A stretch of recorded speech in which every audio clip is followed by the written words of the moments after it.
அனைவருக்கும் வணக்கம். துலாம் ராசிக்காரர்களுக்கு பொறுத்தது போதும் பொங்கி எழும் குருவின் அமைப்பு காரணமாக முதல் 3 மாதங்களில் இல்லாத மாற்றம் மிக அபரிவிதமாக இப்படியாக பல மாற்றங்களை சந்திப்பதற்கான சூழல் அடுத்த 3 மாதங்களில் மிகவும் வலுவாக ஆகஸ்ட், செப்டம்பர், அக்டோபர் மாதங்கள்ல அக்டோபர் 15ஆம் தேதியில் வக்ரம் பெறுவதற்கு முன்னதாக பல மாறுதல்கள் மிக வலுவாக கிடைப்பதற்கான சூழல் நிச்சயம் துலாம் ராசிக்காரர்களுக்கு உண்டு. ராசியின் உச்ச அதிபதியான சனி வக்ரம் பெற்றிருக்கக்கூடிய இந்த வேளையில் குருவும் வக்ரம் பெறுவது என்பது மிக சிறந்த நன்மையும் முன்னேற்றத்தையும் அள்ளி கொடுக்கக்கூடிய ஒரு அமைப்பாக பார்க்கப்படுகிறது. ஆனால் இதற்கு முன்னதாக அஷ்டம குரு நிலை கொண்டிருக்கிறாருங்க. முதல் 3 மாதங்களில் ஏற்பட்ட பல அதிரடியான சிரமங்கள் விலகி நல்ல மாற்றங்களை வலுவாக சந்திப்பதற்கான சூழலை நிச்சயமாக அஷ்டமஸ்தானத்தில் நிலை கொண்டிருக்கக்கூடிய குரு பகவான் துலாம் ராசிக்காரர்களுக்கு சிறப்பான வகையில் மாற்றிக் கொடுக்க போகிறார் என்பதுதான் யதார்த்தமான உண்மையாக பார்க்கப்படுகிறது. எனவே இனி வரக்கூடிய 3 மாதங்கள் அல்ல, அடுத்து வரக்கூடிய 9 மாதங்களில் பகவான் வக்ரம் பெறுவதாலும் நிறைந்த நன்மையை பெறுவதற்கான சூழல் நிச்சயமாக துலாம் ராசிக்காரர்களுக்கு கிடைக்கக்கூடிய இனிமையான தருணமாக பார்க்கப்படுகிறது. பொதுவாகவே குரு பகவானை பொறுத்தவரைக்கும் மிக வலுவாக முழு சுபகிரகமாக திகழ்ந்து வருகிறார். அப்படிப்பட்டவர் ஜென்மத்தில் அமரும் போது சாதகமற்ற அமைப்பாக பார்க்கப்படுகிறது. அஷ்டமத்தில் அமர்ந்தாலும் கூட மிக பெரிய அளவிலான சிரமத்தை ஏற்படுத்தி விட மாட்டார். சற்று சிரமம் இருந்தாலும் கூட மற்ற கிரகநிலைகளின் அமைப்பை கருத்தில் கொண்டுதான் அவற்றிடம் இருந்து கிடைக்க வேண்டிய நன்மை தடைபடுவதற்கான சூழல் உருவாகுமே தவிர அஷ்டமத்தில் குரு நிலை கொண்டிருந்தாலும் மிக பெரிய அளவிலான சிரமங்களை சந்திக்க வேண்டிய சூழல் ஏற்படாது. அதிலும் முதல் 3 மாதங்களை முழுமையாக கடந்து விட்டாருங்க. எனவே இனி வரக்கூடிய தருணங்கள்ல அதிரடியான மாறுதல்கள் மிக வலுவாக சந்திப்பதற்கான சூழல் உருவாகி உள்ளது. அதிலும் குறிப்பாக செவ்வாயுடன் இணைந்து அஷ்டமஸ்தானத்தில் குரு மங்கள யோகத்தை வலுவாக ஏற்படுத்தி கொடுக்க போகிறாருங்க. இது நிச்சயம் துலாம் ராசிக்காரர்களுக்கு விபரீத ராஜயோகம் அடிப்படையாக தான் பார்க்கப்படுகிறது. ஏனென்றால்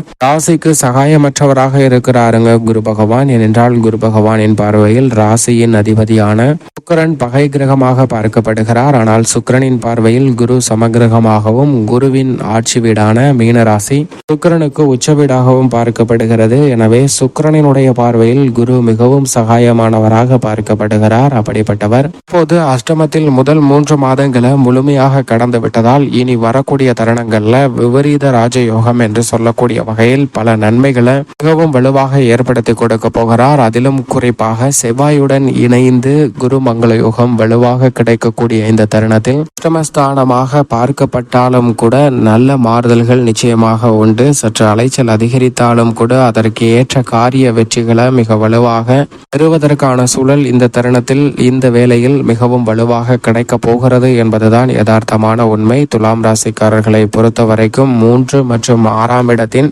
அதிபதியாக இருக்கிறாருங்க குரு பகவான். தைரியாதிபதியும் ரூணரோக சத்ருஸ்தானாதிபதியுமாக இருக்கக்கூடிய குரு பகவான் அஷ்டமத்தில் நிலை கொண்டிருப்பது சற்று சாதகமற்ற அமைப்பு என்றாலும் கூட முதல் 3 மாதங்களை முழுமையாக கடந்து விட்டார். எனவே பொறுத்தது போதும் பொங்கி எழும் குரு என்று சொல்லக்கூடிய வகையில் அவருடைய சுப பார்வை மிக பெரிய அளவுல நல்ல மாற்றங்களை அதிரடியாக உருவாக்கி கொடுப்பதற்கான சூழல் நிச்சயம் துலாம் ராசிக்காரர்களுக்கு உண்டு. எனவே நல்ல காரியங்களை நினைத்தபடி செய்து முடிப்பதற்கான சூழலை குருவின் சுப பார்வை உறுதிப்படுத்தி கொடுக்கிறது. அதிலும் குறிப்பாக குரு 2, 4, 12 ஆகிய இடங்களில் மிகவும் வலுவாக துலாம் ராசிக்காரர்களுக்கு பார்க்கிறாருங்க. 2ஆம் இடமாகிய தனஸ்தானம் குடும்பஸ்தானம் வலுப்பெறுகிறது. எனவே இல்லத்தில் பல்வேறு வகையான சுப நிகழ்வுகள் மிக சிறப்பாக கைகூடும். ஏனென்றால் விரயஸ்தானமாகிய 12ஆம் இடத்தையும் பார்க்கிறாருங்க. குரு பகவானுடைய சுப பார்வை விரயஸ்தானத்தில் பதிவதால் நிச்சயமாக வீண் விரய செலவுகள் கட்டுக்குள் வரும். சுப விரயங்களாக அதிகரிக்கும். மனதிற்கு மகிழ்ச்சியும்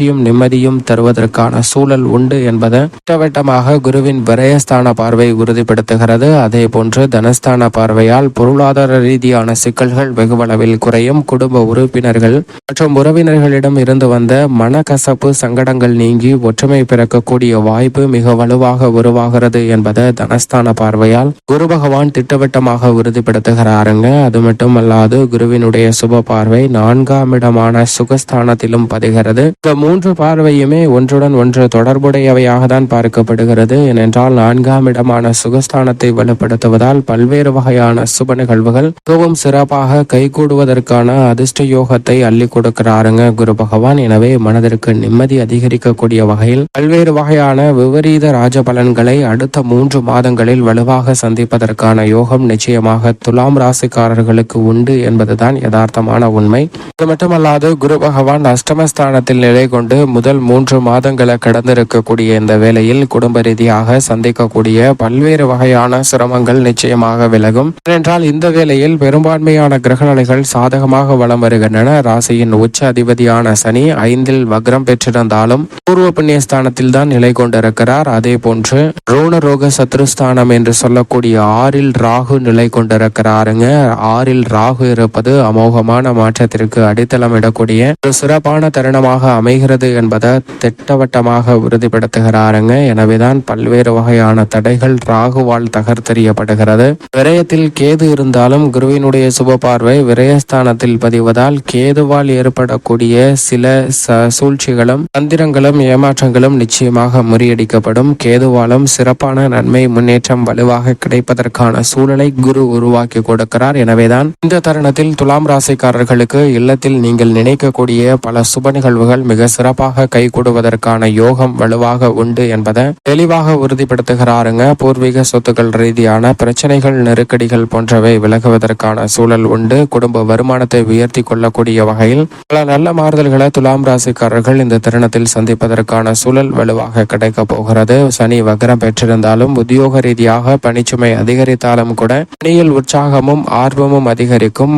கவனக்குறைவுடன் இல்லாமல் அனைத்து விதமான பணிகளையும் சிறப்பாக செயல்படுவதற்கான சூழல் உருவாகிறது. தொழில்துறை வியாபாரத்துறையில் உங்களுக்கென ஒரு உரித்தான இடத்தை தக்க வைத்துக் கொள்வதற்கான யோகம் உண்டு. அனைத்து விதமான பணிகளையும் முன்கூட்டியே நன்கு கணித்து செயல்படுவதால் தொழில்துறை வியாபாரத்துறையில் இதுவரை இல்லாத அளவிற்கு அடுத்த 3 மாதங்களில் அதிரடியான மாற்றங்களை சந்திப்பதற்கான சூழல் நிச்சயமாக உருவாகி உள்ளது. சொந்த தொழில் துவங்கக்கூடிய சிறப்பான காலகட்டமும் அமைவதற்கான சூழல் நிச்சயமாக துலாம் ராசிக்காரர்களுக்கு உண்டு என்பதில் சந்தேகமே இல்லை. மட்டுமல்லாது இந்த வேளையில் மாணவ மாணவியரின் கல்வியில் நல்ல முன்னேற்றம் உண்டு. ஆசிரியர்களின் ஒத்துழைப்பு சிறப்பாக அமையும். ராசியின் அதிபதியான சுக்கிரனும் சாதகமாக வலம் வருவதால் கலைத்துறை ரீதியான பணிகளில் புதிய வாய்ப்புகள் அபரிவிதமாக கிடைக்கும். வருமானத்தை உயர்த்தி கொள்ளக்கூடிய வகையில் மிக சிறப்பான வாய்ப்புகள் உங்கள் இல்லம் தேடி கலைத்துறை ரீதியான பணிகளில் நிச்சயமாக கிடைக்கும். பொது வாழ்வில் இருப்பவர்களுக்கு எதிர்காலத்தை பற்றிய அச்சம் நீங்கக்கூடிய வகையில் உங்களுடைய செயல்பாடுகள் மிகப்பெரிய அளவில் திருப்திகரமாக